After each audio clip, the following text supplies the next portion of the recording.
My name is Rodney Ham. I'm basically a jack of all trades, master of none type of person. I've mainly got my experience in the heavy industrial manufacturing area of forging, the forging industry, where I designed, troubleshot, and implemented motor control relay logic firing circuits. A problem here is that in industry, we have a lot of devices for sensing different parts of equipment, and they are all connected via wires.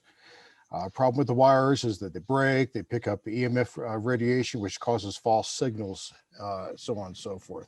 What I have tried to do with my device is to simulate a processing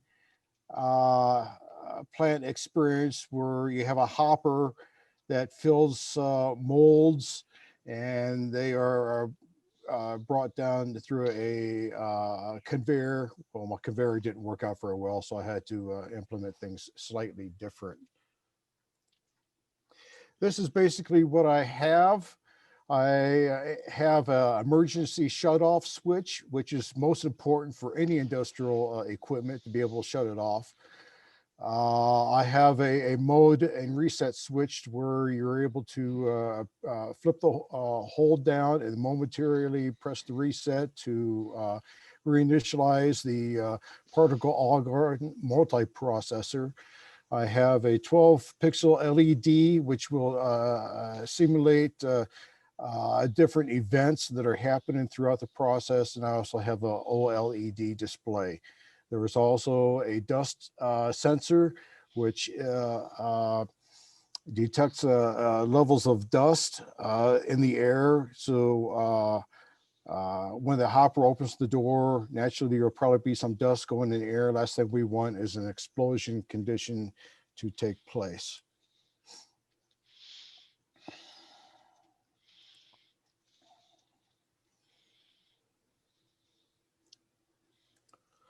Okay, here are you seeing pictures of everybody in the screen also?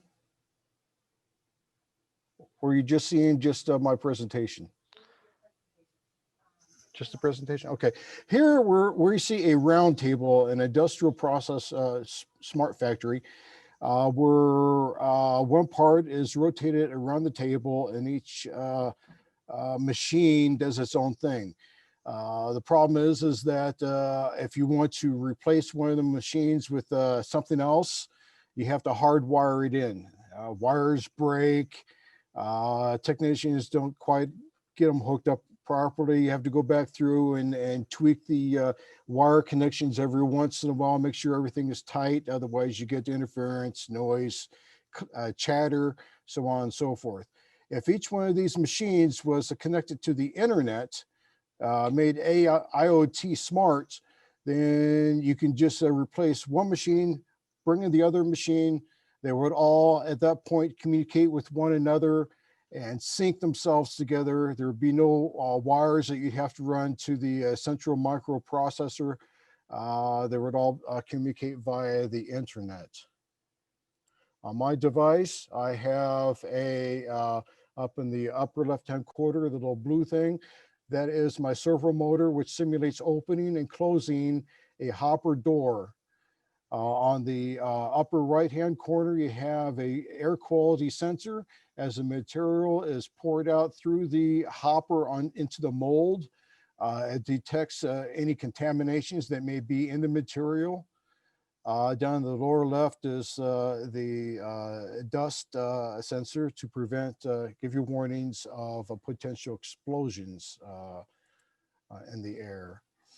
And this screen, I have the 12 pixel LED NeoPixel ring, which will flash and let the operator know visually whether there is explosion condition, over temperature, the hopper material.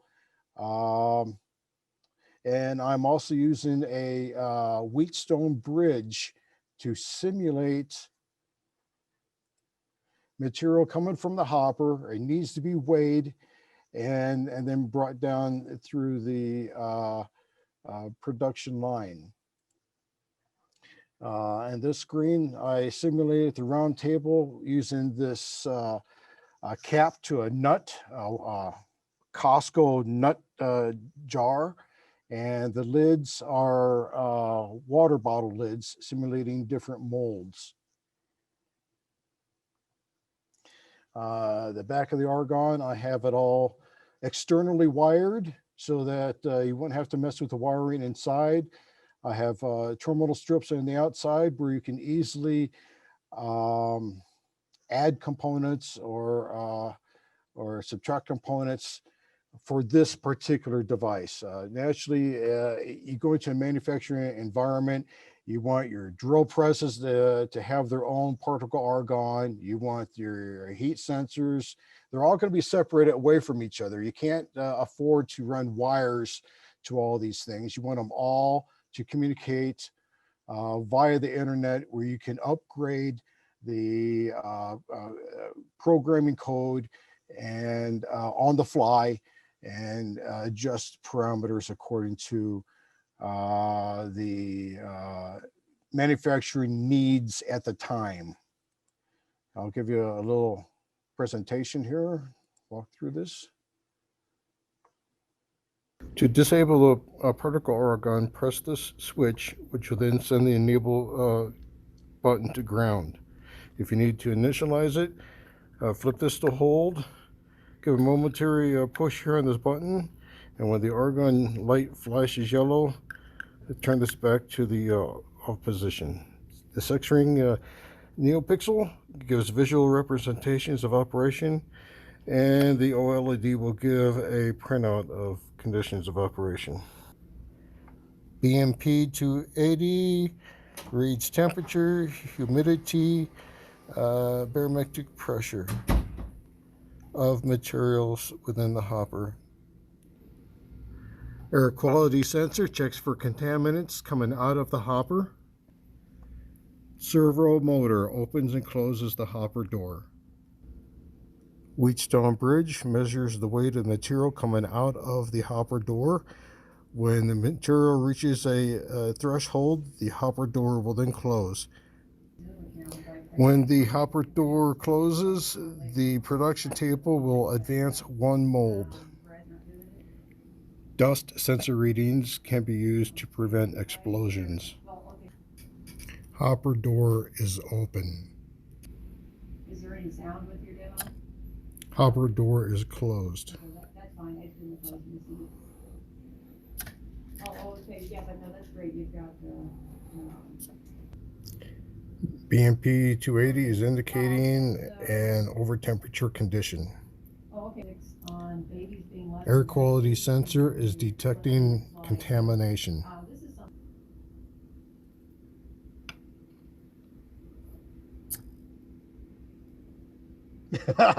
That didn't work. I had to lose wire. Oh, excuse me. Oh, Trat.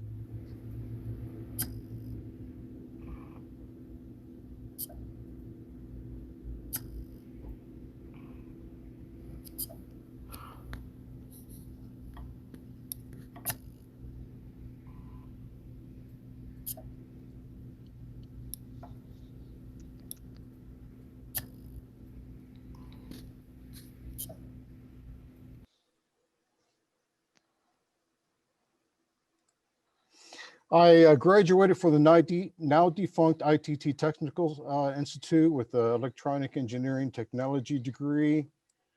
I have gone through and I got electrical wiring, plumbing, so on and so forth experience. For those of you who have hazardous material that you work with, which a lot of factories do, I do have a HAZWOPER 40 certification. And I have a TWIT card if you need anything that transport that needs to be secure. My name is Rodney Ham. You can reach me at yendorham@gmail.com. Here is my address. If you have any questions, you can feel free to reach out to me, or you can get a hold of Brian or Cecilia. in the future. I thank you for your time. I now open up for questions.